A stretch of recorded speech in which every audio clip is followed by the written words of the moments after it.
bisimila Hôtel Lafia la. Niko Hôtel Lafia wulikajɔw bolodalen don walasa aw bɛ se ka lafiya sɔrɔ cogo min na ani hakilisigi aw ka séjour la anw fɛ Mopti yan. Kɛrɛnkɛrɛnnenya la Mopti Sevare ka kɛ ni kurantigɛtigɛ ye min ye Hôtel Lafia Sevare ale ye wulikajɔw boloda ka se ka min ye awa fɛɛrɛ kɛrɛnkɛrɛnnen dɔw ta walasa aw bɛ se ka lafiya sɔrɔ cogo min na aw ka séjour la hôtel kɔnɔna na n'o ye ka panneau solaire installer min ye kurantigɛtigɛ o degun aw kana o ye séjour la l'hôtel yɛrɛ kɔnɔna na. Réservation ka kɛ kabi sisan min b'a to aw bɛ se k'aw ka séjour kɛ k'a sɔrɔ tɔɔrɔ tɛ aw kan degun tɛ aw kan Hôtel Lafia. Hôtel Lafia ale filɛ ni Sevare Bangetaba yanni ka se aéroport sirafara ma station laban i kiniboloya fan fɛ i bi jigin o carré fɛ mètre 200 bɔɲango Hôtel Lafia ale cokolen bɛ i kiniboloya fan fɛ i bɛ se ka weleli kɛ nɛgɛjuru siraw fɛ 21 42 14 11 76 01 01 98 66 78 72 04 Hôtel Lafia référence do.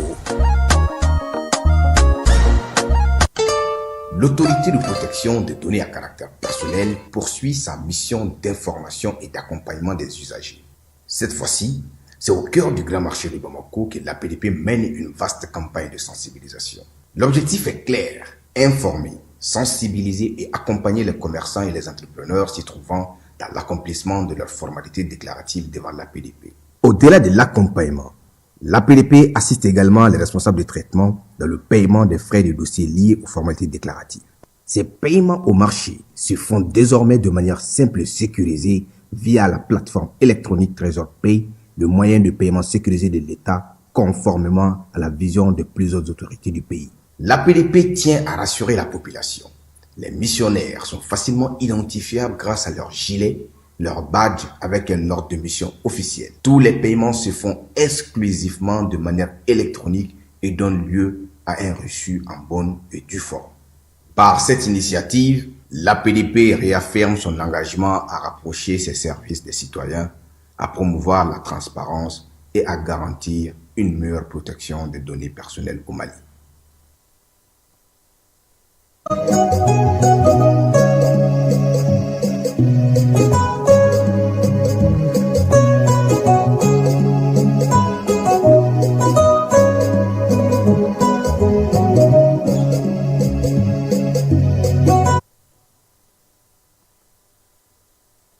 An filɛbaaw ni an lamɛnbaaw k'aw bɛɛ lajɛlen fo k'aw bɛɛ lajɛlen waleɲuman dɔn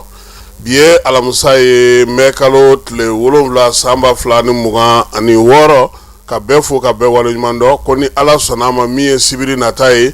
mɛ kalo tile 9 Bamakɔ n'a Tɛnkudugu n'a Bolomadadugu ni Kati bɛɛ lajɛlen welelen don jɛrɛ belebele la min bɛ kɛ nɛgɛ kanɲɛ 10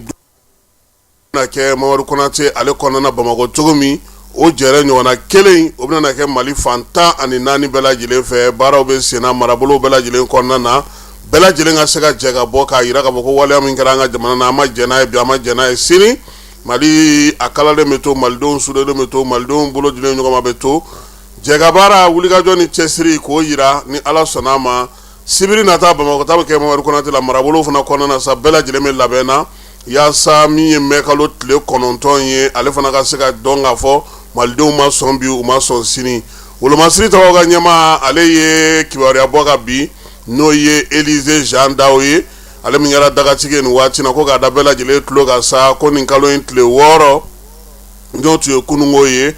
urokaw fɛ n'o ye uromodi ye ale min bɛ Gomosogo o marabolo la Moti mara kɔnɔna na a yɛrɛ sa ka fɔ ko min y'an ka wolomasiri tɔgɔ ye wulikajɔ kɛ ye min ye mobili ni motow ye minɛnw caman fo ka taa se Bamakɔ kɛbaa ɲɔgɔn na 10 ma olu bɛɛ lajɛlen bɔ baara la ye fan wɛrɛw fana fɛ armée ka wulikajɔ n'a ka cɛsiriw tora senna min ye baara in ye sa baro kɛlɛ min ye Élisée Jean Daw ye ko k'a da bɛɛ lajɛlen tulo ka sa ko ka wolomasiri tabaw fɔ k'u waleɲuman dɔn baara bɛ senna kita sira o fana labilara bi min ye baaraba min kɛra o kɔnɔna na sa fo ka taa se nin waati ma halisa kita sira baaraw bɛ senna a kɔnɔna na nka sira kɔni labilara mobili sira ka bɔ Bamakɔ ka taa Kita mobili bɔra Kita fana ka se ka don Bamakɔ kɔnɔna na ala barika la maa caman sira ka s'a seyɔrɔ la wolomasiri tabaw y'u jɔyɔrɔ fana ta labɛn zangakaw fɛ yen kabini kunnasini ko min ye kilomɛtiri 200 b'ale ni Gawo dugu cɛ Mali ni Niger dancɛ la siraba min ye siraba 17 n'an ka jamana kɔnɔ wolomasiri tabaw ye ni jɔyɔrɔba in ta o ni Niger wolomasiri tabaw bolo dilen no ɲɔgɔn ma wulikajɔ ni cɛsiri o hokumu kɔnɔna na hali bi Gawokaw fɛ yen a yira sa k'a fɔ ko bingali min dara Mali kan avril kalo tile 25 maa 32 de joginna Gawokaw fɛ yen maa 7 olu kɔni fatura waleya in ale senfɛ sɛgɛsɛgɛliw ni jateminɛw bɛɛ lajɛlen kɛlen kɔfɛ sa Gawokaw kɛlen ka fɛɛrɛ kura ta nin waati in na yaasa dugu bɛ se ka basigi cogo min lakana bɛ se ka sigi sen kan cogo min na min y'an ka marabolo yɔrɔ caman fana olu fana kɛlen ka couvre-feu sigi sen kan Buguningaw olu ka sɛbɛn bɔra bi wulada sa k'a yira k'a fɔ ko olu fana ka couvre-feu kɔni senfɛ katakatani ale ni moto kɔni olu tɛna se ka boli kɛrɛnkɛrɛnnenya la Buguni marabolo kɔnɔna na o la sa min ye Buguningaw ka sɛbɛn ye o kɔni dangɛnɛmara bɛɛ lajɛlen ye bi farikolo ɲɛnɛko ta na sira fɛ sa an b'a yira sa k'a fɔ ko min ye an ka ndolatila min bɛ yen n'o o tɔgɔ ye ko Mamadu Sangare jɔnjɔn min bɛ di san o san Faransikaw fɛ n'a tɔgɔ dalen no kamananw ka voilendala min fatura n'o ye Marc Vivien Foye maa 3 laban minnu taara n'olu kan ka se ka jɔnjɔn in sɔrɔ ko ale tɔgɔ bɛ o la sɛbɛn in kɔni bɔra mai kalo tile 5 n'ala sɔnna ma jɔnjɔn in yɛrɛ kan ka di mai kalo tile 11 o ye ntɛnɛn nata in ye min ye an ka cɛden min bɛ ko in na sa Mamadu Sangare ale jɔyɔrɔ ka bon kosɛbɛ kɛrɛnkɛrɛnnenya la maa 3 minnu talen no a b'o olu hukumu kɔnɔna na Faransikaw ka première division n'a fɔ ma ko Ligue 1 o ndolatilaw kɔni olu de bɛ a la Senegalikaw ka Musa Ɲakate o bɛ a la ka bɔ Lyon na ale ni Lamine Camara ka bɔ Monaco la olu de ye maa 3 ka taa fara anw yɛrɛ ka Lens cɛden kan n'o ye Mamadu Sangare ye an bɛ dugawu kɛ sa Ala ka garisigɛ kɔni don jɔnjɔn in na kɛrɛnkɛrɛnnenya la yaasa o ka se ka dɔ fara ale yɛrɛ ka ko olu bɛɛ lajɛlen kan baskɛtikɛw ta na sira fɛ an balimamuso min bɛ yen n'o ye Mariam Alou Kulubali ye ɲinan san kɔnɔna na Espagnekaw fɛ yen ko ale sugandira ka kɛ maa ye maa min kɔni baskɛtiko ta na sira fɛ san 2025 san 2026 Liga la n'o ye musolakaw ta ye ɲɔgɔndan in a bɛ bɛna kɛ anw yɛrɛ kɛrɛfɛ a stade 26 mars la ndolata kɛnɛ min tɔgɔ dalen no Mamani Alassane na n'o ye soba ye baaraw bɛna kɛ o kɔnɔna na Fédération Malienne de Taekwondo ale de bɛ ka o sira sɔrɔ ka ban wa AS Sofa sira sɔrɔ ka ban wa AS Sofa a kɛra baskɛti ye sa dɛ kɔnɔntɔnni fu ninnu ye dugu jumɛn maa ye Buguningaw don wa nin jara dɛ o y'a sɔrɔ esadi dimine de don ni championnat tɛ sɔrɔ u b'u wasa don kubu kɔni esadi ta ye o sisan sa n'Ala sɔnna ma jaabi tɔw an na olu da maaw tulo kan Masa Solo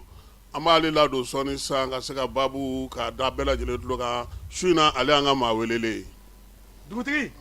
ni wari dafara ye passe d'a kan dugu kɔnɔna sigida dɔ la bɛɛ b'i ci la nka baara o baara kɔfɛ laɲini dɔ bɛ yen laɲini min bɛ kɔlɔsili walima bololabila ko fɔ Fatu filɛ nin ye a bɛ baara kɛ BTP de la a ye baara kura dɔ boloda k'a sɔrɔ a ma ko fɔ EDM mɔgɔw ye o nana ni mun ye kuranfili dɔ tigɛra sigida kelen bɛɛ bilala dibi la Fatu ta ye bololatigɛ dan ye wa a dan ma diya mɔgɔ si la nin ye Mamadu ye taxibolila don k'a to mɔbiliboli la a ye kuran poto dɔ gosi k'a kari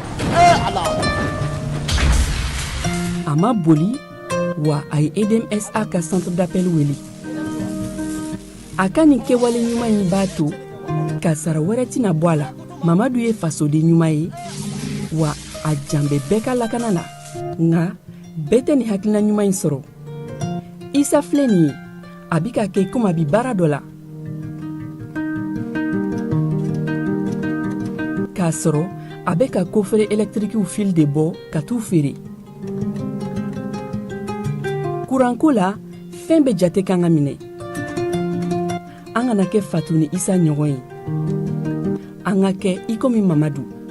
n'aw bɛ fɛ ka dingɛsen baaraw kɛ aw bɛ EDMSA ka servisiw wele walasa aw kana tiɲɛni don dugu jukɔrɔ filiw la fasodenw aw kana ɲina ka dantɛmɛwalew kofɔ kuranko ta fan na aw bɛ weleli kɛ 36 077 la walima agence EDMSA mun ka surun aw la an filɛbaw ni an lamɛnbaw i n'a fɔ an y'a fɔ aw ɲɛna cogo min na kabini sɔgɔmada in na n ka maa welele o ye Sulemani Kulubali ye ale bɛ sɛgɛsɛgɛli ni jateminɛw kɛ kosɛbɛ hali n'o y'a sɔrɔ sa nin waati na tɔn min bɛ yen n'o ye maliden minnu bɛ kɔ kan olu kɔni ka kunnafonidi ko b'a bolo nka bi su in na a bɛ a yɛrɛ to a la sabula babu min do faso ko do yɛrɛ ko do min ye jamana ko o fana do Sulemani Kulubali i ni su Kasim i nana ka na an ka wele jaabi ni waati in na an b'i fo k'i waleɲuman dɔn avril kalo tile 25 a donna Mali tariku la ka sabuya kɛ ko caman ye bingali yɛrɛ k'i sen bɔ a la pewu fatulu minnu kɛra a dara wuli ka bɔ an ka kɛlɛkɛcɛw caman binna Mali marabolo caman kɔnɔ min ye minisiri ta ye komi bamananw yɛrɛ b'a fɔ ten kɛlɛ cɛfarin bi mada tɔgɔtigi ye tɔgɔ o kama an tɛ se ka ɲinɛ wa min ye Sajo ye an bɛ mɛn ka nin lakali nka su in na ko kɛra cogo o cogo tile 7 b'a kɔ an kɔni b'a yira sa k'a fɔ ko min ye waleya in kɛli ni bi cɛ bɛɛ lajɛlen bɛ k'i miirina fɔ bɛɛ lajɛlen bɛ k'i hakilina fɔ an y'i wele su in na nin ko in yɛrɛ tɛmɛnen e yɛrɛ ye mun tɔmɔ a ko yɛrɛ kɛcogo kan e ye mun faamu ko in yɛrɛ la fɔlɔ yanni an ka don an ka ɲininkali tɔw la. Kasim i ni ce i ni baraji ka ɲininkali la wagati la ko la kuma o kuma n'an bɛ an da don ko la an b'a fɔ fɔlɔ ko awuzu bilahi mina shaitani rajim bisimilahi rahmani rahimi allahumma salli ala sayidina nabiyuna maulana muhammadin sallallahu alaihi wasallam. Maajugu ninnu olu y'u ta kɛ an kɛlɛ kɔnɔ guerre n'o ye guerre ye i bɛ bataille dɔw perdre donc min kɛra a digima yɔrɔ ye mɔgɔw la o kɛra élément de surprise de bon ni mɔgɔ balila la k'i sen cɛ k'i bɔ k'i bin i dalen kana to duguma ko ni karisa de ye n bɔ k'an bin i wuli k'i kɔfura an ka ɲɛsin k'a sababu yɛrɛ kɛ tariku kɔnɔ histoire la kɛlɛ ɲɛmɔgɔ o ka to kɛlɛkɛyɔrɔ la ministre de la défense temps moderne kɔnɔ ne hakili t'a la ni a ɲɔgɔn delila ka kɛ farafinna jamana kɔnɔ kɛlɛkɛyɔrɔ kɛlɛmasa ka to kɛlɛdiya la komi yɛrɛ y'a fɔ cogo min o yɛrɛ sababuya dɔrɔn kosɔn a ye maliyɛnw bɛɛ consolider ɲɔgɔn na k'an bolo di ɲɔgɔn ma u ye Sajo assassiné nin cogoya in na mais u ye Sajo 23 millions Sajo Kamara de créé tuguni ka jɔ u nana anw malidenw anw bɛ réveil kɔnɔ sisan anw nana éveil kɔnɔ parce que depuis 2012 an bɛ kɛlɛ kɔnɔ malidenw bɛ taa ni ka segin na mɔgɔw bolo jiginnen don u t'a dɔn u tɛ k'a miiri fo kɛlɛ selen Bamako sisan kɛlɛ selen Bamako u y'a dɔn ko an bɛ guerre la donc un pays en guerre ko sugu dɔw bɛ yen nɔ o tɛ se ka wajibiya o kan ko sugu dɔw bɛ yen a wajibiyalen don jamanaden bɛɛ lajɛlen kan bɛɛ k'i jɔ i jɔyɔrɔ la Kasim a bɛ wagati jan bɔ ne y'a fɔ danger min ɲɛsinnen b'an ma k'a daminɛ an ka ɲɛmɔgɔw la ka na jamanadenw na u ma danger jauger an b'a kimɛ k'a dɔn halisa a ka se hakɛ la parce que an ka recrutement c'est trop timide an bɛ approche min ta kɛlɛ kɔnɔ c'est trop timide c'est pourquoi ninnu mɔgɔw ye temps sɔrɔ kojugu ka infiltrer nin degré kɔnɔ ka fɛn o même tɛ baasi ye ka cela ne tienne o bɛɛ de b'a ko kɔnɔ kɛlɛ la jamana ka cɛfarinya bɛ cogo di i bɛ revers dɔw kɛ mais i bɛ wuli k'i jɔ Kasim jamakulu min y'anw attaqué 12 000 hommes histoire kɔnɔ anw ka sous région na a jamakulu a logistique a moyen ni a renseignement ni a données satellitaires ni a bɛɛ lajɛlen faralen ɲɔgɔn kan i bɛna dɔn k'a fɔ hali avion kun bɛ nin ko la avion de reconnaissance pour que ka opération superviser chef d'état-major dɔ sigilen bɛ occidental min bɛ ka opération comment dirais-je n terikɛ dɔ yɛrɛ y'a fɔ n ɲɛna ko Bamaji jɛkulu ɲɛmaaba 2 u b'an dafɛ jamana dɔ la ko wari opération bɛ ka kɛ Kidali tuma min u sigilen ɲɛ b'a la min bɛ ka kɛ bien sûr donc c'est pour que k'a yirila k'a fɔ depuis wagati jan kun b'an nani ni kuma min ye ko jihadisme tɛ an fɛ yan Kasim an n'an y'an nacogo lajɛ ni kɛlɛ in bincogo lajɛ an kan an ka mago dɔn an ka jɔ a ɲɛsin kɛlɛ in ma kɛlɛ in ye diɲɛ kɔnɔ bi Kasim n bɛ misaliya d'i ma ni tɔw jamana minnu filɛ nin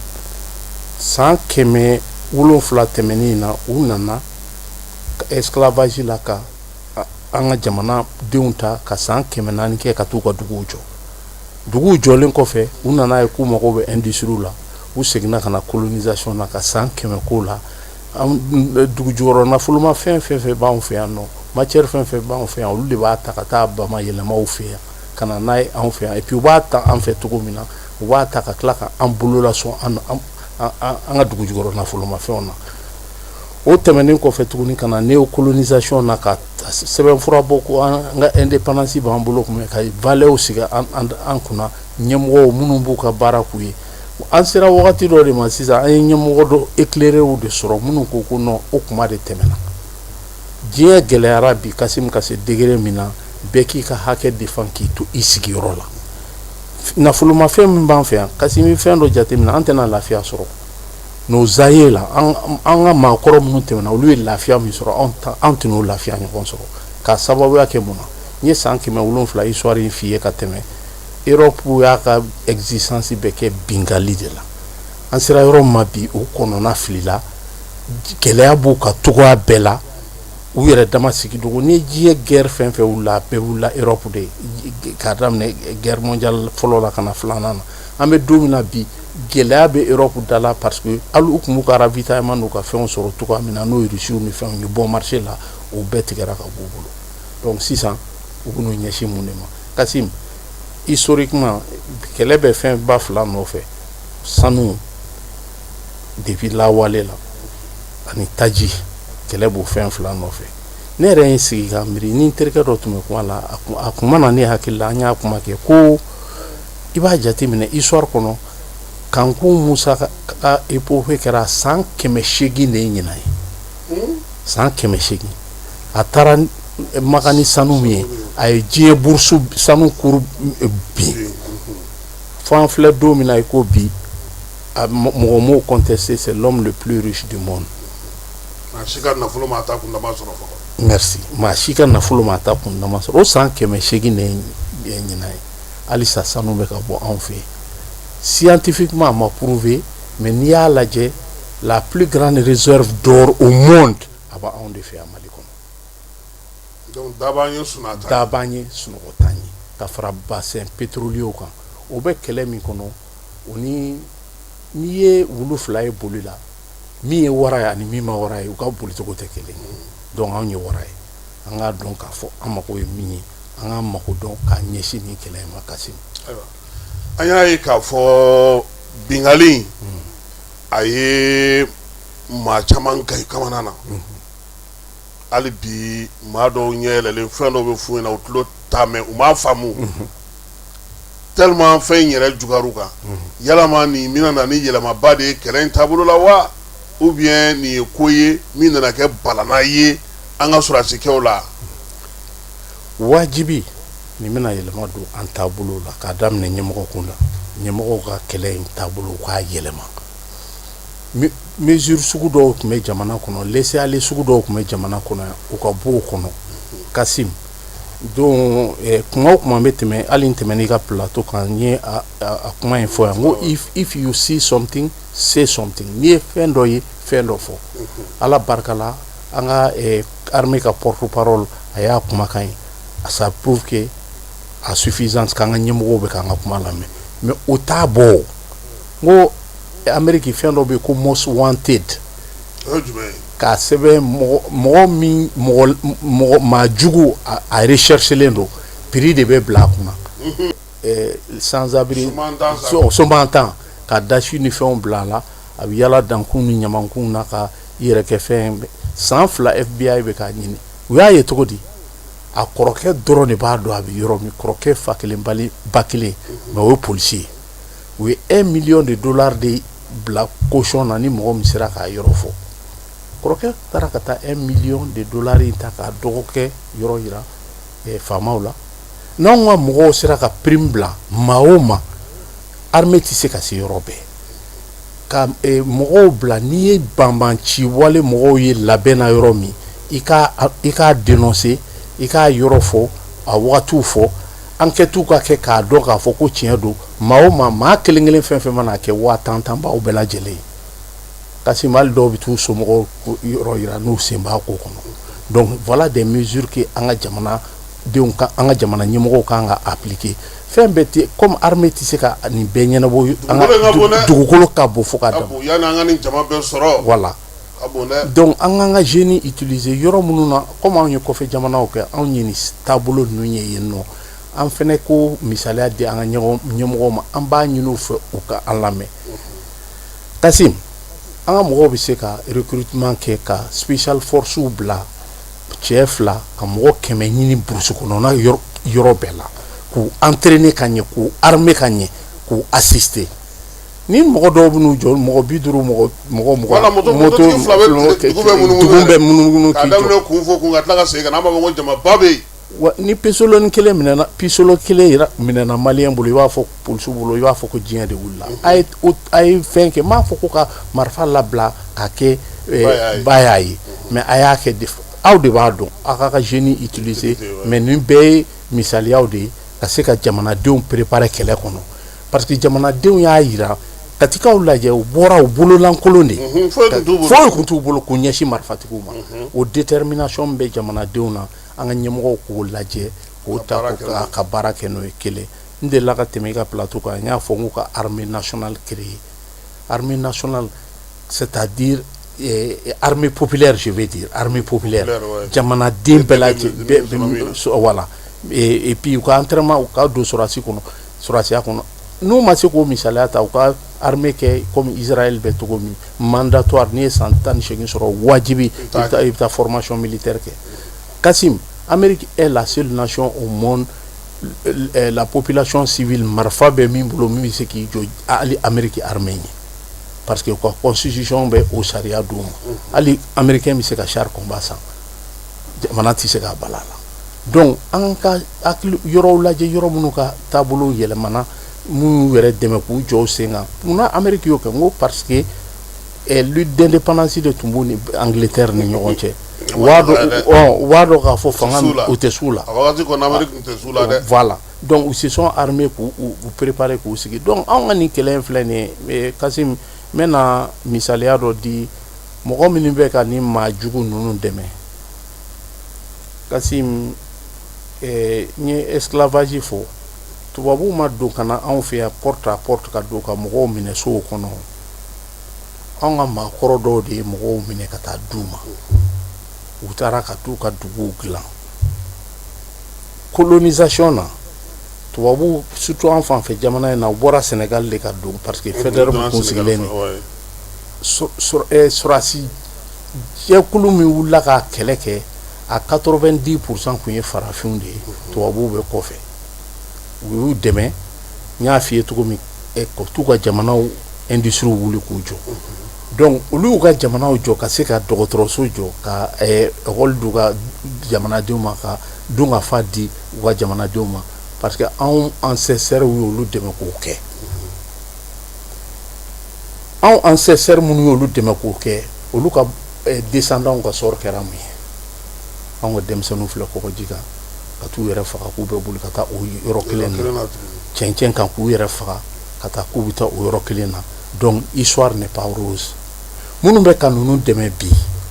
nafoloni fitinin min bɛ di aw ma n'a b'a bila aw nagakɔrɔ a y'aw sigi k'aw miiri bi ma sini ma ninnu ye san sɔrɔ anw kan aw denw n'aw mɔdenw olu fana bɛna laban i n'a fɔ an ka denmisɛnninw filɛ cogo min o bɛ ko min kɔnɔ an k'an mago dɔn an ka sabali adamaden kana na dugukolo in kɔ kan ka espace fitinin occuper dɔrɔn wagati kunkurunin kɔnɔ e yɛrɛ ni yɛrɛbakun dɔrɔn kama yɛrɛkun sɔrɔ an ka jamana in lajɛ an ka jamana in kɔkɔrɔma don an ka jamana in ɲɛmɔgɔ ninnu dɛmɛ histoire kɔnɔ ninnu jɔ jɔyɔrɔ min na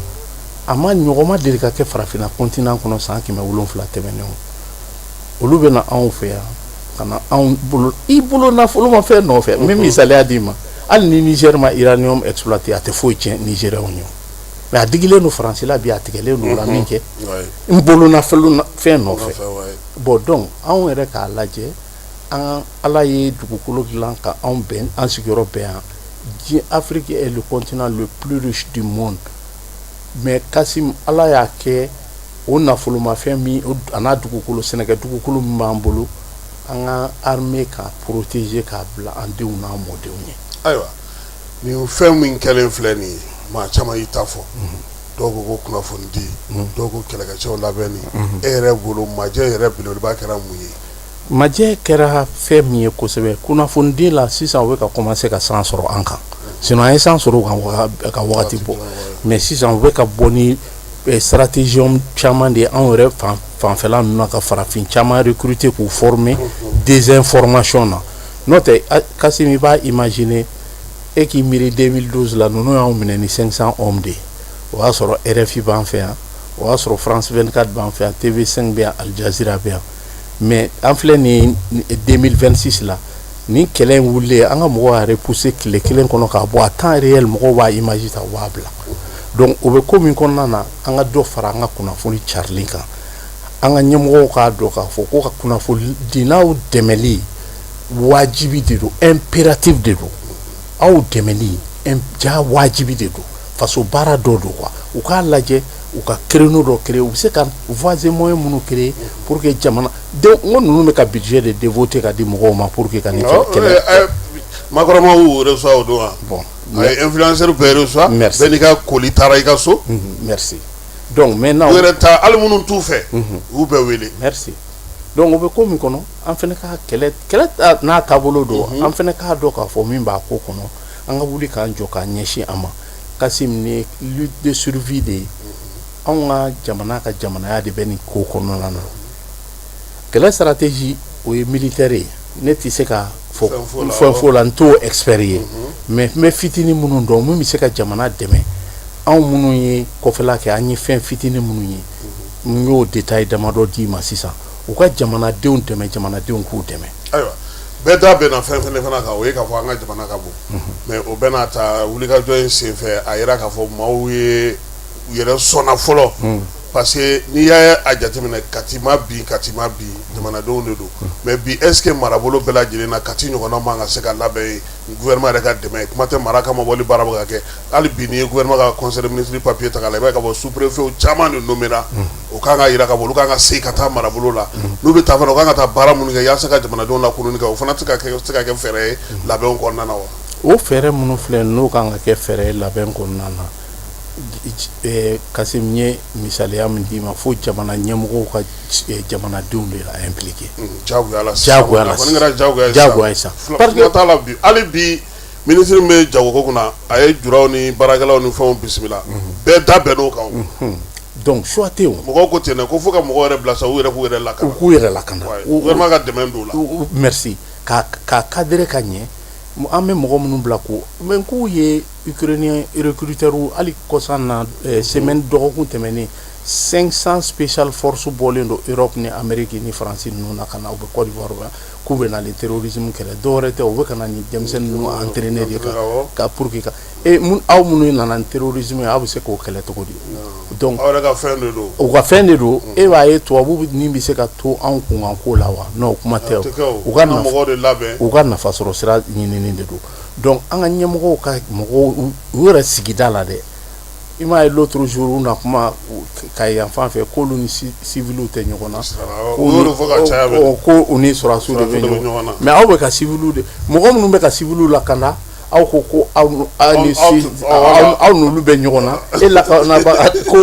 ko donc e ni nin tɛ ɲɔgɔn na mais a lakanabaga sisan i y'a ye ni tile fila na ta k'e ye mɔgɔw ka mobiliw jeni ka mɔgɔw minɛ civil ni tora ni kɛlɛ kɔnɔ o sɔrɔdasi ma to a kɔnɔ donc objectif ye min ye o de ye terrorisme yɛrɛ concept ye ka jamanadenw hakili kan pour que ka se ka u mago sɔrɔ ka jamana déstabiliser comme u y'a kɛ cogo min Libye comme u y'a kɛ cogo min Syrie comme u y'a kɛ cogo min Venezuela u bɛ jamanadenw na k'u papaw hakili kan ka se ka u yɛrɛ fɛn wɛrɛ tɛ dɛ an bolo nafolomafɛnw de nɔfɛ ta ko kɛlɛ kɔsɔn don Kassim an bɛ don ni fɛn caman b'anw bolo an ka mɔgɔw tun ma préparer u m'u ka temps ta ka préparer a exploitation kama an girinna ka don a exploitation kɔnɔ n'o ye sanu ni nafolomafɛn ninnu ye misaliyara surtout démocratie mɔgɔ minnu nana an fɛ yan u taara contrat kɛ dɔrɔn miliyari damadɔ dira minnu ye tani sɔrɔ a la dɔrɔn u ye contrat kɛ ka di u m'u ka temps ta ka analyser ka a lajɛ bɛɛ bɛ se licence kana di mɔgɔ ma a tigi ka taa sous-traiter k'a bila gaz naturel min bɛ ka bɔ anw fɛ yan nɔ ka licence ta dɔrɔn ka signer k'a fɛn ka taa di Canada ma jamanadenw kana bɔ jamanadenw tɛ ka nafa sɔrɔ a la ko ɲuman b'o la bon a kɛra wagati minnu na mɔgɔw giringirinna nata kosɔn nagakɔrɔla fɛn fitinin bɛ sɔrɔ mɔgɔ damadɔni fɛ u y'a contrat signé an ka nin bɛɛ réviser an k'a lajɛ an ka hakili sigi an ka an préparer à exploitation kama an ni mɔgɔ o mɔgɔ n'an bɛ sigi partenariat don an bɛ dɔ fɔ i bɛ dɔ fɔ bɛɛ b'i ka hakɛ lajɛ ni jamanadenw ka hakɛ b'a kɔnɔ surtout code minier kura min sɛbɛnnen filɛ nin ye contenu local min b'a kɔnɔna na o ye nafaba de ɲɛ jamanadenw ka taabolo la donc o contenu local min filɛ nin ye ni jamanadenw yɛrɛ sigiyɔrɔ la u bɛ se ka baara caman bɛ yen nɔ olu bɛ se ka minnu sɔrɔ o contrat sɔrɔ anw yɛrɛ bɛ taabolo kɔnɔna na anw yɛrɛ bɛ se ka postuler pourcentage dɔ nɔfɛ compagnie minière ninnu ka côté la donc a bɛ se ka jamana dɛmɛ ka ko caman latigɛ. ayiwa waleya in kɛlen an y'a ye k'a fɔ n'i y'a fɔ cogo o cogo i bɛ kati fɔ tiɲɛ don Kidali b'a la an da bɛna se ka tila ka don la mais est ce que a man k'a to bi an ka yɔrɔba dɔw bɛ yen olu lakana taabolo ka falen wa aéroport b'o la cité b'o la présidence b'o la kati yɛrɛ b'a la parce que ala farala an kan kati minɛnkura bɛ yɔrɔ min mɔgɔ minnu filila o yɔrɔ la u ma yen sɔrɔ u taara fuga de la donc est ce que yɔrɔba minnu bɛ yen olu lakana man ka yɛlɛma bi ka kɛ ni nin waleya in ye. Kasi mais est ce que nin question yɛrɛ kun kan ka poser kati attaquera une fois ka tɛmɛ o kɛra senu attaquera une fois ka tɛmɛ i ɲɛ bɛ américain na k'u b'u ta u tɛgɛ ma siɲɛ kelen n'a y'u sɔrɔ u bɛ case study kɛ a bɛ fɔ min ma ka u sigi e ɲɛ b'a la américain kun préparelen tɛ guérilla kɛlɛ kama u bɛ na Somali kuma min Black Hawk Down ka américain ka hélicoptère bin ka américain ka sɔrɔsiw faga u y'a vidéo de ta ka taa u ka école de guerre bɛɛ lajɛlen na u ka enseignement kɛ yen nɔ pour que k'u préparer a ɲɔgɔnna wɛrɛ ka n'u sɔrɔ donc anw ni kɛlɛ sugu minnu filɛ nin senu filɛ nin u kan ka hali n'u bɛ sira tigɛ de Buguni sira in sira man ka tɛmɛ ba 101 dalara la bilen an ka u bɛ se k'a contourner a se bɛ gouvernement ye k'a lamunumunu kilomètre an ka bɛ don senu kɔnɔna na ka taa sira kunbɛn o yɛrɛ bɛ sɔn ka nɔgɔya yɛrɛ o ye kelen ye filanan kati filɛ ville garnison de don ville garnison tɛ se ka attaquer siɲɛ fila o de kama faille sécuritaire min kɛra an ka mɔgɔw k'u compter bɔ responsabilité ka situer leçon ka apprendre nin taabolo kɔnɔ mesure ka ta plus jamais nin fɛn minnu kɛlen filɛ nin ye ni ɲɔgɔn wɛrɛ kana an sɔrɔ kasi donc i bɛna lajɛ an ka mɔgɔw n y'o de f'i ye approche était trop timide nin ko kɔnɔ mais ni a ye fɛn dɔ fana yira ne na ke mɔgɔw tɛ kuma o kan kosɛbɛ minnu y'an infiltré tan togo la sɔrɔsi kɔrɔ dɔw b'a kɔnɔ sɔrɔsi dɔw b'a kɔnɔ i m'a ye an ka tenni yɛrɛ b'u la wa ne yɛrɛ ye fɛn dɔ lakɔlɔsi mɔgɔ caman b'a ko jateminɛ mais su in na bɛna kɛ occasion nka a yɔrɔnin la na mariko ni minnu sigira u ko minnu ma ko otage n'olu ka tenni ye ani minnu nana attaque kɛ k'u ka tenni a bɛɛ ye kelen merci Kassim a bɛɛ ye tenni merci Kassim et puis donc o de b'a yirila k'a fɔ armée yan'a ko kuma est ce que olu yɛrɛ ye otage ye fana o de ye kuma kolomayɔrɔ hali mɔgɔw b'a fɔ ko Umar Mariko nana Mali kɔnɔ a mana Mali kɔnɔ nin yɔrɔ kɛra Mauritanie de kɔnɔ u y'a ta Côte d'Ivoire ka taa n'a ye ka taa montage u m'a fɔ ko mɔgɔ 17 de minɛnen don munna u ye mɔgɔ 3 dɔrɔn ka image yira donc nin taabolo minnu filɛ nin ye c'est pas grave o de kama n bɛ fɛ ka armée tanu nin yɔrɔ in na yan ka sababuya kɛ u ka riposte ani katikaw ye riposte mais e ye tubabu média jumɛn ye ko min an ye mɔgɔ hakɛ min faga o la an ye minnu minɛ otage la i ye mɔgɔ ye k'o fɔ mais les premières heures u tun bɛ faufilé la cogo min kati kɔnɔna ka bɔ bon sɔrɔsiya ye fɛɛrɛ de ye o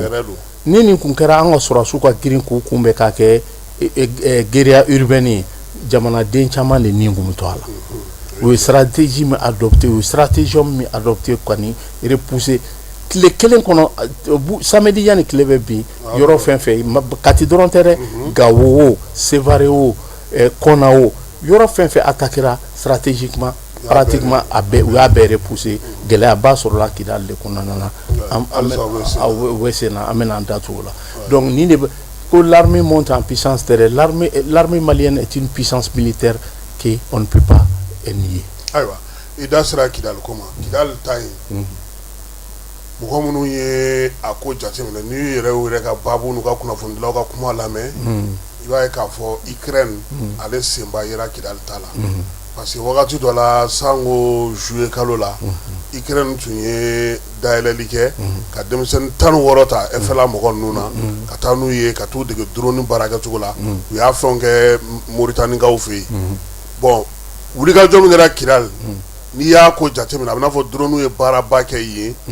parce que a bɛ n'a fɔ u kun nakun tɛ ka na dugu minɛ mais ka na tiɲɛni kɛ ka degun don parce que halisa u b'o bolo de kan yanni armée ka riposte bɛɛ lajɛlen ka sigi sen kan parce que an b'a dɔn opération bɛ na daminɛ e yɛrɛ bolo est ce que anw ye Kidal minɛ cogo min o tun y'a minɛ cogo ye wa comme i yɛrɛ ko k'i tɛ technique militaire ɲɛdɔn voilà Kassim c'est à dire hali Bamako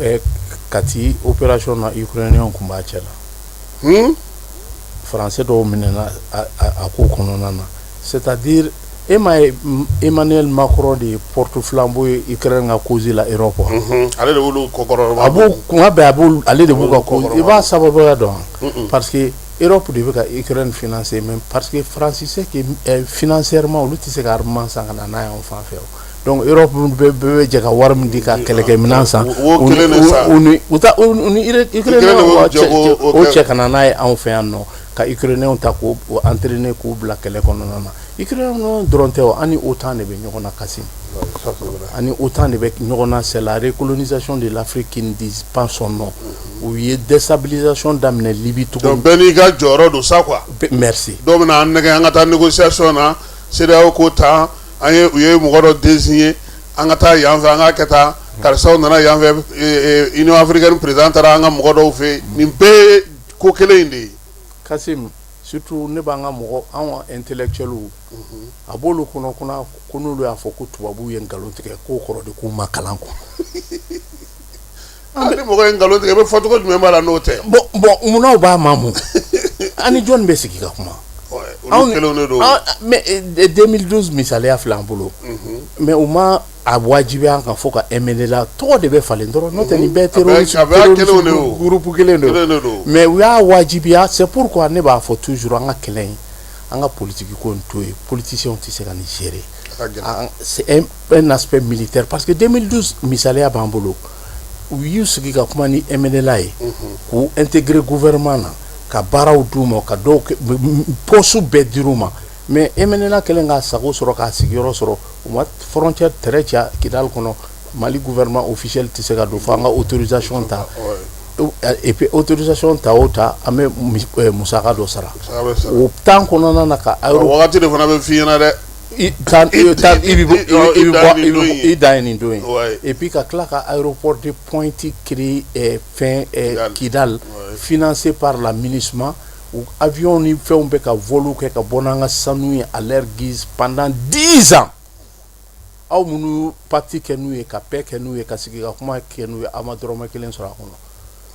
parce que aw ni mɔgɔ minnu bɛna sigi ko ka sigi ka fɔ kɛ olu t'u yɛrɛ ka kɛlɛ la olu ye cidenw de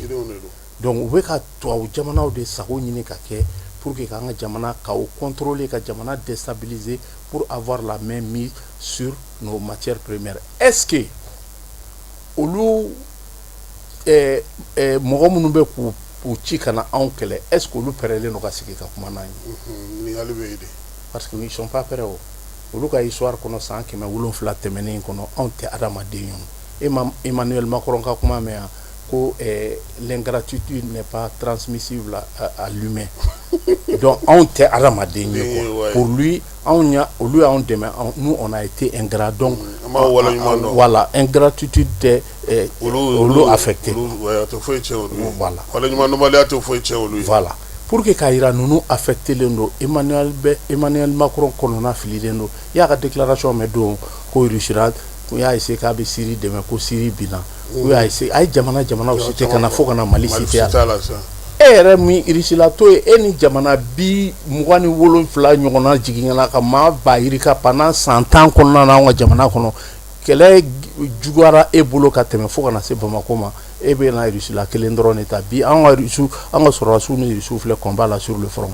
est-ce que français combat ka anw fɛ avec l'armée militaire d'ailleurs olu de tuma anw bali k'an ka sɔrɔdasiw tɛ se ka bouger hali mɔgɔw tɛ pan u kunna n'u bɛ opération na merci et puis ala an ka pankuru n'u bɛ wuli fo ka autorisation di o kɔni wa mission yɛrɛ bɛ bɔ a ma dɛ an yɛrɛ ka jamana i bɛ se Gao f'i ɲɛna k'olu de bɛ nin yɔrɔ in na ko a tɛ se ka taga Ansongo ou bien a tɛ se ka taa Burema ou bien a tɛ se ka taa Menaka f'olu ka bɔ yen n'u tilara tuma min na don min fana u bɛ sɔrɔ ka taa bon Kasim n'ale nan'i jɔ sisan ko Russie o choix b'a anw de bolo sa anw de o appréciation ma anw de bolo ale k'i sen b'o la ale k'i occuper a ka jamana na gɛlɛya ni kɔlɔlɔ min b'ale da la ale k'i occuper o la mais anw de k'an mago dɔn Kasim an k'an ka différence contradiction secondaire ninnu to yen an ka jamana lajɛ an bɛɛ bɛnn'a kan sa ko djihadisme tɛ Mali la an bɛɛ bɛnn'a kan pouvoir imperium de nalen bɛ bi an kan n'o ye OTAN ye k'u ka nin jamakulu cɛ e k'i o kɔni ka sibiri dɔ wuli ka dɔ kɔni tun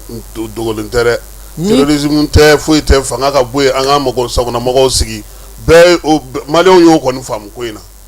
gouvernement kun sigira yɛrɛ déjà lisi bɛɛ kun kɛlen don mɔgɔ min bɛ kɛ min ye mɔgɔ caman tun bolo ko in réussira de ko ye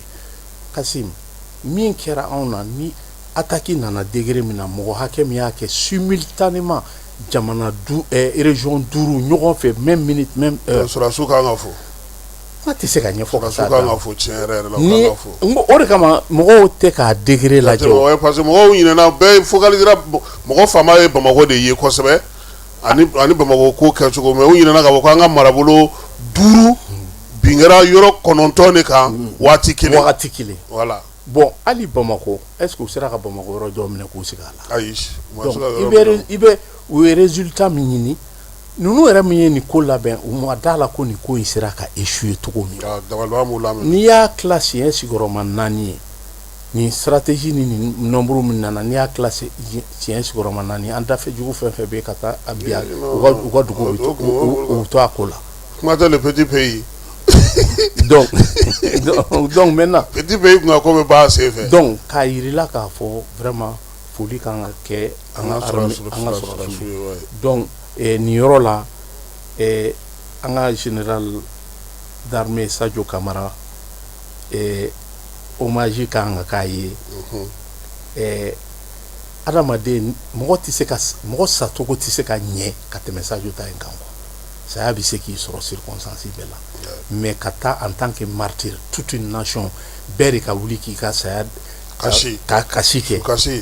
halisa an b'a la koyi n'i miiri dɔrɔn i bɛ parce que a bɛ k'i ɲɛna ko a ma taa o i tɛ taa la o ne yɛrɛ filɛ ne ye dɔgɔkun ni limaniya yɛrɛ tɛ i tɛ se ka d'a la k'a taara o donc c'est à dire kuma tɛ minnu n'a ye ɲɔgɔn sɔrɔ nɛgɛjuru la yan'a ko in ka kɛ a kunkolo wuli b'o dɔw la hali bi o bon Kasim a kan ka kɛ misaliya de y'an bolo anw tɛ se ka an bolo jigin bilen o anw tɛ se ka saliya o awa Kidali ko in na sisan an y'a ye k'a fɔ ko dɔ fana tun bɛ yen i yɛrɛ fɔ cogo min na sa a ye jɛkulu fɛ mɔgɔ bɛ yen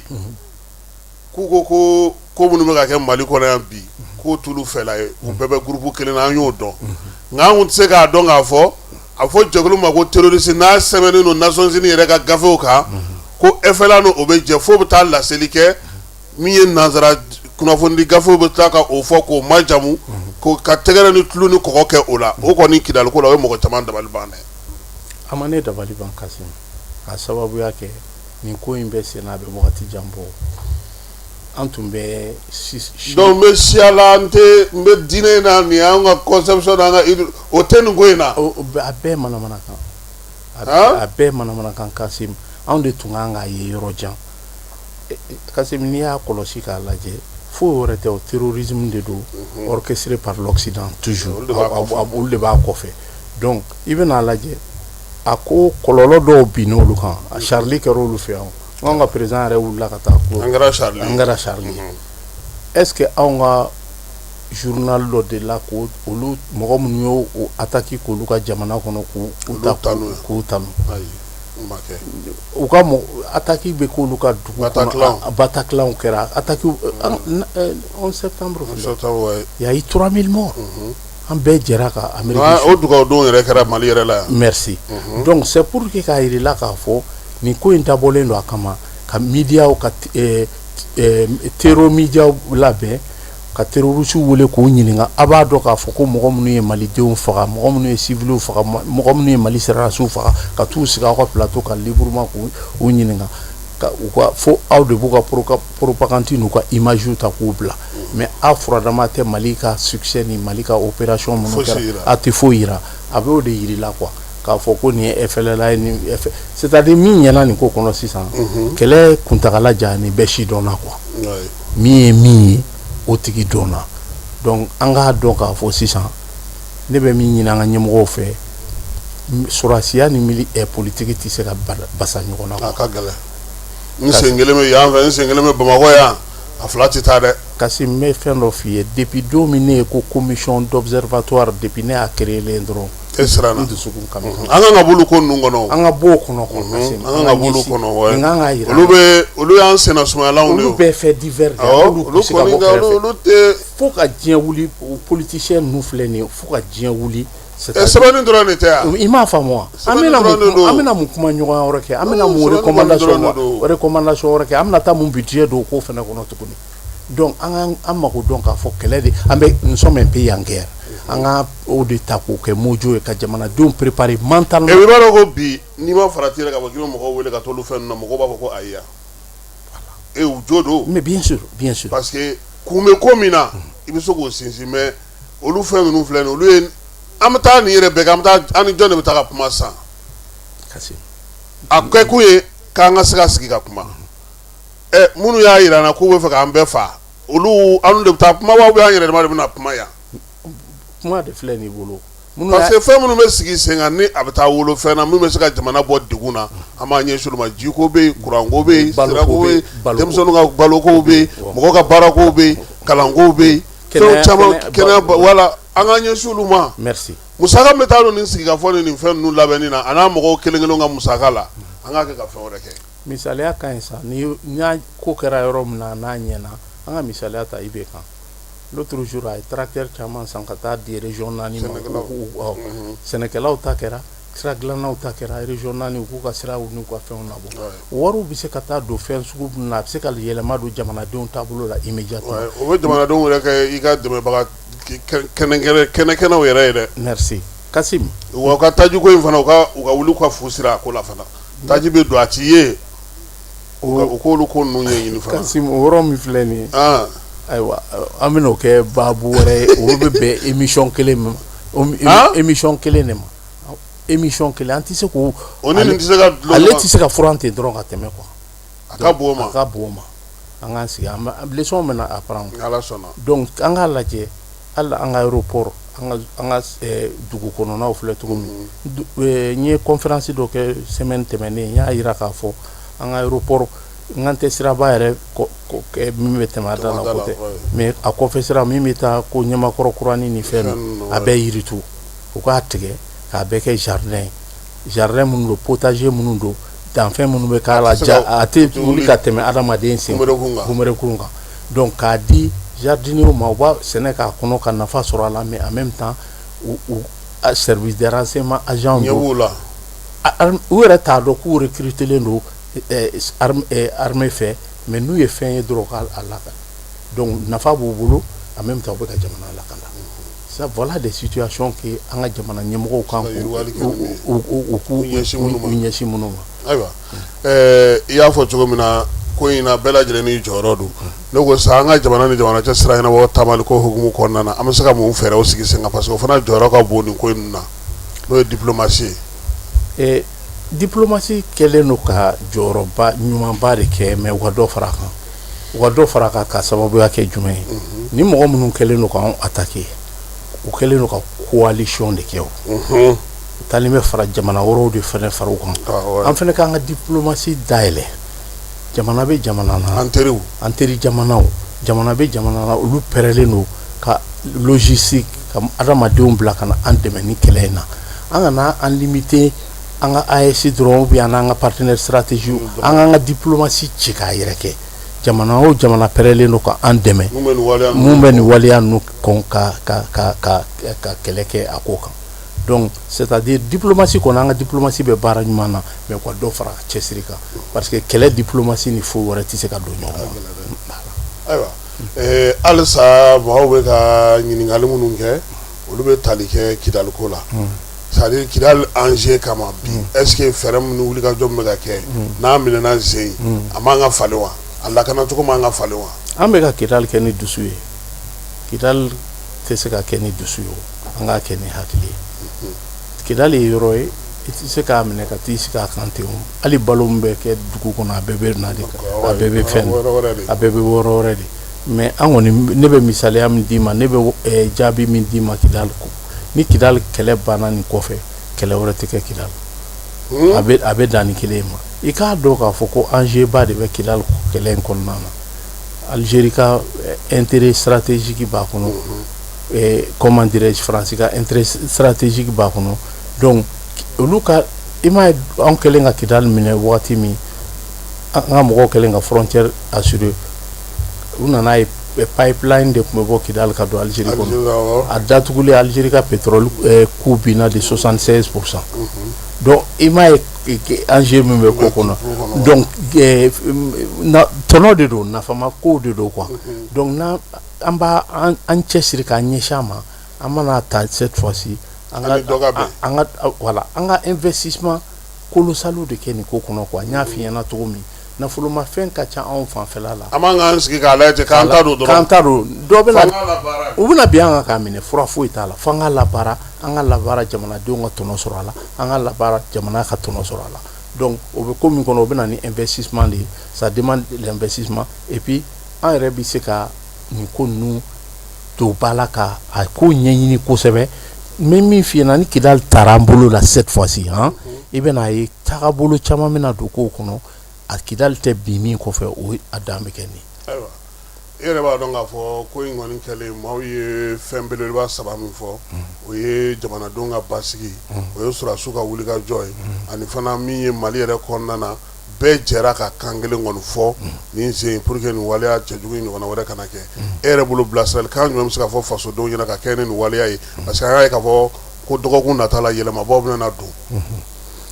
u y'a yira k'u bɛna mesures tali daminɛ et puis u yɛrɛ ka fɔ la musalaha tɛ n b'i dɔn t'a la tuguni mɔgɔ o mɔgɔ k'i bolo yera nin janfa in kɔnɔna na responsabilité o ka situer kojugu tɛ bɔ dugu kɔnɔ gansan o ka se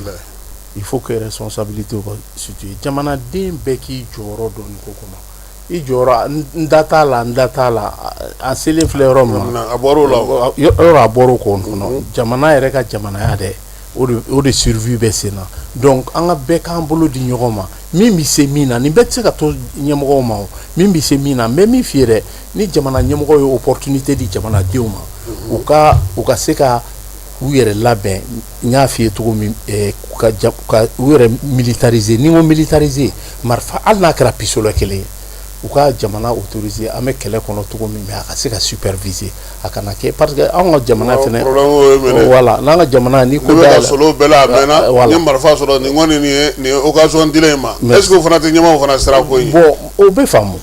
faamu et puis à juste titre mais nin ko filɛ yɔrɔ min na ni nin e k'i miiri quoi fusée mitrailleuse 3 4 5 ɲɔgɔn ka kɛ katika dɔw bolo jama la depuis ninnu tununa yɔrɔ fɔlɔ min na ni rafale ɲɛsin'u ma dɔrɔn o kun b'u yɛrɛ ɲini donc o situation sugu de ko don an yɛrɛ bɛ se ka service de renseignement armée yɛrɛ bɛ se ka jamanadenw infiltrer k'u préparer ka bɛn ni masiba ninnu kunbɛli ma Bamako dɔrɔn tɛ dɛ kɛlɛ in fanba bɛ dakalen don burusi kɔnɔna ninnu de la siratigɛ ninnu ni fɛnw dakalen mɔgɔ lajɛ yɔrɔw k'olu bɛɛ lajɛlen bali su mana ko ka ban bɛɛ bɛ don so kɔnɔ maa si tɛ se ka fosi k'i yɛrɛ i m'a ye wa siran bɛ yen donc a dabɔlen don de kama k'aw contrôler de don ka jamanadenw terroriser k'u lasiran donc ka se k'u lawuli k'u muruti k'u bila jamana ɲɛmɔgɔw la misaliya lajɛ Iran k'u tun ye marifa de di Iranien dɔw ma k'u sara u ka don u ka sɔrɔdasiw ni force de l'ordre attaquer tuma min u bɛ ka mugu ci ɲɔgɔn na fo ko min ye ko plus de 30 000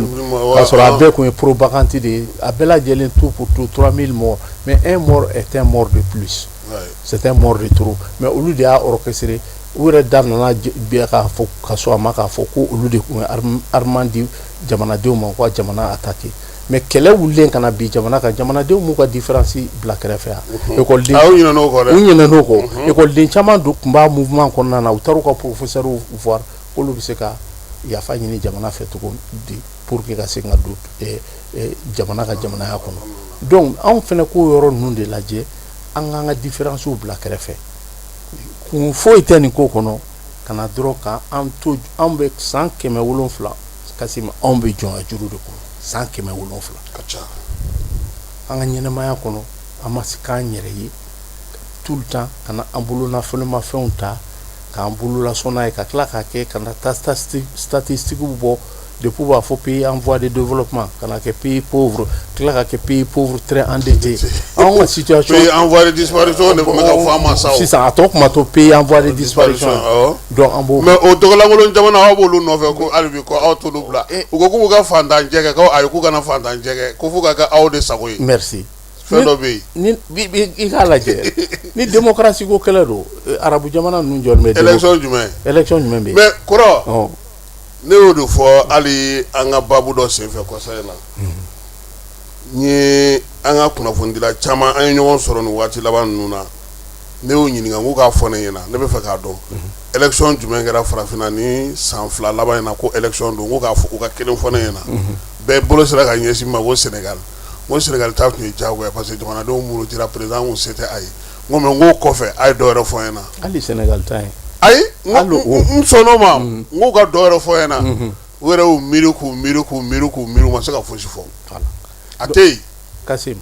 bɛɛ b'a dɔn min bɛ ka kɛ merci fɔlɔ yɛrɛ wagiya yɛrɛ dɔɔnin tun bɛ yen u b'a fɔ ko deuxième tour sisan o yɛrɛ t'a la yɛrɛ tuguni fan si maa si tɛ taa deuxième ta ko k'a ta tile kelen k'a ban midi ko élection banna ka opposant bɛɛ bɔ a la se ka kɛ menace ye k'u bɛɛ bɔ yen ka taa mɔgɔnin dɔ ta dɔrɔn k'o jɔ i kelen n'u ta kalataw la ka o résultat yɔrɔ kɔni n'a bɛ fɔ an k'o ɲɔgɔnna de fana kɛ ko pour que k'an ka lafiya k'an ka taa élection na ne ko élection jumɛn de bɛ yen Kasim élection jumɛn a bɔra nɛrɛ la a dala zira la Kasim ni fɛn fɛn bɛ kɛ anw fɛ yen sisan anw de b'o décider u yɛrɛ ka nin kɔsanna wagati action ninnu y'a jira u yɛrɛ ko k'u tɛ démocratie u yɛrɛ y'a jira k'o tɛ parce que hali faransi yɛrɛ tɛ démocratie ko kuma na wala loi de finance an y'a baabu ye a kɛra cogo min na premier ministre tarabasara cogo min na fo k'aw tɛntɛgɛlen ban faransi bɛ ka gouverner cogo di u ka constitution clause in bɛ 40 aw bɛ mun a bɛ ka jamana diriger n'o de jamanadenw a tɛ ka kɛ n'o ye donc jamanadenw ka vote nafa fosi t'a la assemblée ka kumakan tɛ lamɛn donc a b'o article de utilisera depuis a bɛ wagati jan bɔ ka continuer ka jamana gouverner donc aw ka occuper aw ta la quoi Kasim u tun ma ni n ye cash sexy de a mɛnna a bɛ wagati jan bɔ élection Europe yɛrɛ filɛ nin ye royauté 12 de bɛ Europe Angleterre bɛ yen nɔ Portugal bɛ yen nɔ Espagne bɛ yen nɔ Hollande bɛ yen Belgique bɛ yen bɛɛ ka masakɛ bɛ yen Belgique yɛrɛ ka constitution na n'i bɛna kɛ avocat ye i kɛ to ka i jure ka kɛ k'i bɛ kɛ avocat ye i b'i bolo kɔrɔta k'i tɛ roi dɔgɔya i ka kuma jugu tɛ se roi ma o démocratie un avocat pour que roi ka somɔgɔ n'a denbaya n'a ka buruju bɛɛ i n'olu ka ko tɛ i t'u dɔgɔya i ka ko tɛ s'u i ka kojugu tɛ s'u ma donc pour que k'i ka avocat licence d'i ma aw bɛna mun démocratie anw ka démocratie dɔ olu ɲɛ anw ka société fabriquée don cogo min anw ka démocratie man bon n'olu ta ye nous sommes une société nation anw ka ko bɛ daminɛ du kɔnɔ ko mana wuli du kɔnɔ cogo o cogo an bɛ sigi an bɛ se ka kuma ni ɲɔgɔn cɛ n'a donna kabila fɛnɛ kɔnɔ an bɛ se ka sigi an bɛ kuma ni ɲɔgɔn cɛ ka kɛ jamana ye aw ka démocratie modèle min fabriqué ka taa kana a ta ka co an da la n'i y'a jateminɛ balkanisation politique de don fo ka politique parti créé sur la base ethnique aw fɛ yen nɔ parti politique nombre ba nin tɛ aw fɛ yen aw nombre ka ca n'aw nombre ye Faransi filɛ nin ye Faransi est à 67 ou 70 millions de population bon anw filɛ nin ye anw 23 millions mun anw bɛ taa an yɛrɛ sɔrɔ 200 et quelques parti politique kɔnɔ donc fɛn o fɛn démocratie ko kuma in bɛɛ y'a dɔn k'a fɔ nkalon kuma don u ka pays de golfe jamana ɲɛmɔgɔw filɛ nin ye olu y'u ka partenaire privilégié u ma wuli ka taa kɛlɛ sigi olu da la ko ka élection kɛ ko olu ka roi élu o donc anw yɛrɛ de africains ka se k'an sigi ka kuma ɲɔgɔnya kɛ min ka ɲi an ma a kɛra matocratie o a kɛra kurukanfurokratie o a kɛra africanocratie o an yɛrɛ k'an sigi dɔrɔn ka ko dɔ jateminɛ an yɛrɛ dama ni ɲɔgɔn cɛ mais a mana kɛ schéma ye n'an bɛnn'a kan an k'o ta tubabuw ta yin a y'a ka limite yira tiɲɛ kun t'a la a nana de balkanisation politique de kun pour avoir la même mise et puis ka na doni FMI ni Banque mondiale an ka ajustement structurel wa a fila de kɛ ka ɲɔgɔn accompagner en 92 on a ni démocratie depuis sommet de Bourg kɛra 90 ni Moussa Traoré banu bolo François Mitterrand de ni schéma labɛn ka na donna Afrique kɔnɔ balkanisation politique pour que ka division créer kasi mi yɛrɛ ka jugu ne min bɛ ne tɔɔrɔ kosɛbɛ n ka jamana la ne bɔra en 89 de k'a daminɛ Modibo Keita la ka na Moussa Traoré la Malien ma deli ka diviser comme ni wagati mouvement politique ni donna an ka jamana kɔnɔ i bɛ taa du kelen sɔrɔ nin bɛ ni parti nin bɛ nin tigi supporter parti yɛrɛ tɛ dɛ parce que anw ye parti ta ye k'a bɛn mɔgɔ de ma nin ye karisa mɔgɔ ye nin ye karisa mɔgɔ ye du kelen kɔnɔ o tɛ kuma ɲɔgɔn fɛ Malien nana bɛnbaliya nana don anw fɛ yan ka se ani ɲɔgɔn cɛ ka se degré min na an m'a faamu de a y'an tiɲɛ kasi n bɛna fɛn dɔ f'i ɲɛna métaphore dɔ yir'i la i bɛ Mali lajɛ k'a daminɛ Modibo Keita la position dɔ bɛ en anglais u b'a fɔ ko leapfrogging tori bɛ pan de o i bɛ Modibo Keita la Mali daminɛ Modibo Keita la i b'i pan Modibo Keita kunna ka na bi fɔ Assimi de kan président fɛn fɛn tɛmɛna à l'intermédiaire la a président Chimana par conviction a président Chimana a bɛɛ ka président kɛra présidence comment dirais-je transactionnel de kɔnɔ n b'a daminɛ Moussa Traoré la c'était une cellule dormante de la France ka coup d'état kɛ Modibo la k'a bɔ yen donc kana se comment dirais-je Alpha la Francis de ni ko orchestré Moussa yɛrɛ ka jugement na ko mes tombeurs ne sont pas ici à Bamako ils sont à Paris donc kana ni ka Moussa Traoré boy kana ni démocratie de façade kana ni démocratie de division ka daminɛ la fo kana bila fin Assimi de ka président après la comment dirais-je la rectification parce que bandaw kun bɛna kuma mais a sɔrɔ pression min tun b'an kan fan a ka bon soi-disant communauté internationale o menace tun b'an kan soi-disant CEDEAO o menace tun b'an kan donc yan'an b'an yɛrɛ sɔrɔ an donna o phase min kɔnɔ mais depuis an ye rectification kɛ ka na ni Assimi nana Modibo Keita ka président kun ye comment dire leadership transformationnel Assimi ka président i y'a fɛnɛ leadership transformationnel leadership ye fila dɔrɔn de ye anglais de don c'est un mot anglais u bɛ ka essayer k'u bɛ concept sabanan dɔ créer a kɔnɔ a la académiciens fɛ mais moi je ne suis pas d'accord leadership ye transactionnel n'i ko transaction i b'o jateminɛ o wari ye nafa minnu bɛ ka fɛn gérance kɛ a nafa bɛ s'olu de ma mais n'i ko transformationnel o nafaba bɛ na jamanadenw de kan ka yɛlɛma don jamana kɔnɔ jamanadenw ka taabolo kɔnɔna na donc i bɛ an ka jamana existence la depuis indépendance fo kana an bila bi la i b'o lajɛ i b'o ye Modibo Keita de la i bɛn'o lajɛ i b'a ye Assimi Goïta de la nin milieu kɔnɔ président fɛn fɛn tɛmɛna a bɛɛ kɛra président transactionnel de u ma mara kɛ par conviction u ye mara kɛ par la volonté du pouvoir impérial. ayiwa an ye dɔ kɛ baabu la min ye waati fana sera ni kuma kuncɛ kuma min b'i fɛ parce que b'a dɔn k'a fɔ nin ye baabu daminɛnen wulikajɔ yɛrɛ bɛ sen na sibiri bɛɛ welelen don mɔgɔkaw kɔni welelen don Mamadu Konate la marabolo bɛɛ fana kan k'i ka labɛn kɛ welewelemada fana don ka ɲɛsin jamanadenw ma bɛɛ bɛ se ka bɔ cogo min na sibiri don Bamakɔ ta ye Mamadu Konate ani Kati ni Bamakɔ bɛɛ lajɛlen ta o ye marabolo kɔnɔna fana labɛnw bɛ sen na olu fana kan ka o taw sigi sen kan ani ka kuma kuncɛ kuma. n b'a daminɛ yɔrɔ min na n ka foli bɛ an ka armée ye u ye bravoure min kɛ ni sibiri don depuis sibiri su kora ka dugu jɛ dɔrɔn ne y'a dɔn k'a fɔ ko sɔrɔdasiw b'an bolo n bɛ misaliya di min na o la dɔrɔn 2012 lajɛ a bɛɛ bin successivement nin bɛɛ bin nin bɛɛ bin k'a minɛ fɛnɛ k'u sigi ka wagati jan de kɛ donc si i ka nin opération in lajɛ i dun b'a lajɛ a bɛɛ pouvoir impérial kelen de ye nana soi-disant ko MNLA ka na ni terrorisme associé la ka bin an ka jamana kan mais cette fois-ci u nalen bɛ ko FLA ka na ni terrorisme a bɛɛ terrorisme de ye minnu n'i ye MNLA lajɛ n'i ye FLA lajɛ i bɛ Algabas Intala ni Bilal Akshérif lajɛ, i bɛ taa Akmi lajɛ, i bɛ taa Iyad sɔrɔ yen, somɔgɔ lien de sans famille kelen de. Donc nin bɛɛ y'a karapili kelen bandi mercenaires de recruter len kana bi an ka jamana kan. Politique ko tɛ k'a fɔ ko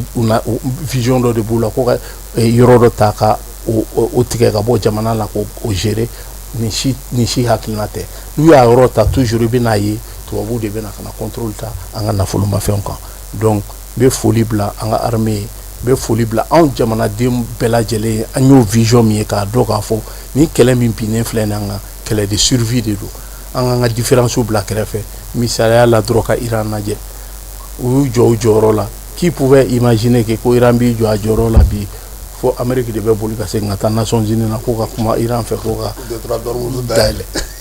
Olu kun mago t'o la o. Donc mɔgɔ i man'i jɔ i jɔyɔrɔ la, c'est pas parce que ko Amérique ɲɔgɔn superpuissance tɛ diɲɛ kɔnɔ, mais dan de bɛ ko bɛɛ la a n'a ka fanga bɛɛ. I ye filmu yɛrɛ bɔra kan David ni Goliath, donc barbare filmu na. Donc anw mun kun y'anw sɛgɛn fɔlɔ en tant que farafin yɛrɛ de a ka ɲɛnɛmaya kɔnɔ, farafin ma deli k'i jɔ a ka responsabilité kɔrɔ. On a toujours eu peur, ni ko binna an ka toujours an bɛ boli ka taa an ka solution ɲini. An ka jamana mara la an bɛ taa armée wɛrɛw de ta ka na ko olu kana sigi an ka jamana kɔnɔ. A bɛɛ dun nakun bɛ tɛ foyi wɛrɛ ye tɔnɔma ko kɔ. Donc sisan an k'an yɛrɛ assumer, an y'o sira min ta, chemin de non retour don dɛ. Ni mɔgɔ min k'i ma k'a ka nɔgɔ, a ma nɔgɔ.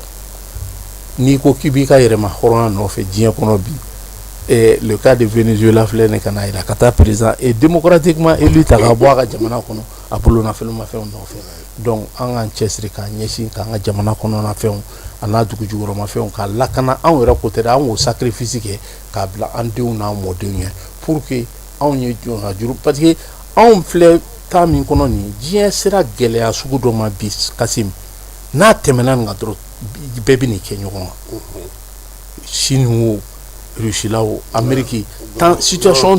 attention attendilen don sɔrɔ nɔfɛ ko la, maa si tɛ fɛ ka segin kɔ, fo pas kelen min kɛ dɔrɔn u b'o kɛ ɲɔgɔn kan. Donc o bɛ ko min kɔnɔ i yɛrɛ kan k'i labɛn. Voilà, anw k'an mago dɔn k'an jɔyɔrɔ dɔn k'an ka intérêt n'an ka nafamafɛnw lakana. I ta b'i ka bugu la,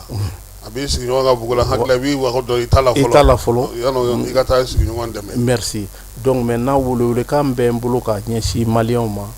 o ye n bɛ maliyɛn de l'intérieur fo ka maliyɛn de l'extérieur fo. Ni an ye nin tile damadɔ in kɔnɔna na k'a daminɛ sibiri tɛmɛnen na, maliyɛnw bɛ diɲɛ fan o fan bɛɛ bɔra k'i ka dusumakasa yira, bɛɛ y'i ka différence bila kɛrɛfɛ. An ka continuer n'o rythme ye. Ni union sacrée tɛ, ni bolodi ɲɔgɔnma tɛ, wala ni kɛlɛ an tɛ se k'a kɛ.